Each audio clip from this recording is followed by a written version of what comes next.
Ay wow, tapang mo naman po pala, sir. Siyempre, di pwede na ginaganyan yung prinsesa ko. To talaga. Pero, ayun nga, may isa din na pinalabas sa classroom. Oh, tapos natulog ulit din kayo dun sa labas. Actually, hindi. Kinausap niya ako. Babae o lalaki? Lalaki siya, tas ang daldal nga niya eh. Bakit naman? Tinanong ko kasi siya kung bakit siya nakatulog nun sa classroom. Sabi niya naman, naglaro din daw siya ng Fortnite since may event kagabi. Minsan lang din kasi mga event sa mga ganun. O tapos, ano pa sabi niya? Ayun, sabi ko, ganun din ako. Nagpuyat ako tapos kalaro kita. Pero di siya naniniwala na may BF ako. Ha?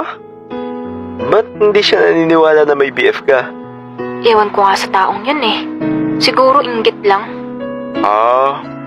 Baka naman may gusto yun sa'yo. Ew, never in my life na magkakagusto ako dun.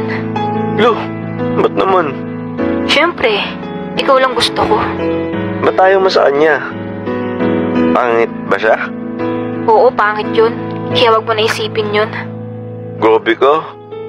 Paano pag ganun pala itsura ko? Di mo na ako love. Love, siyempre. Kahit ano itsura mo, ikaw lang naman nagparamdam sa akin ng totoong love eh. So kapag ganun itsura ko, love mo pa rin naman ako? Oo naman.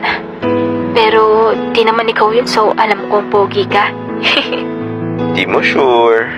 Di mo pa ako nakikita eh. Ikaw kasi eh. 1 year na tayo, ayaw mo pa mag-face reveal. Di pa rin kasi ako ready.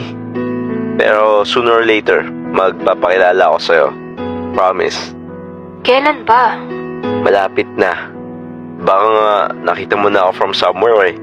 Lo, di pa naman ako pumupunta ng Caloocan eh.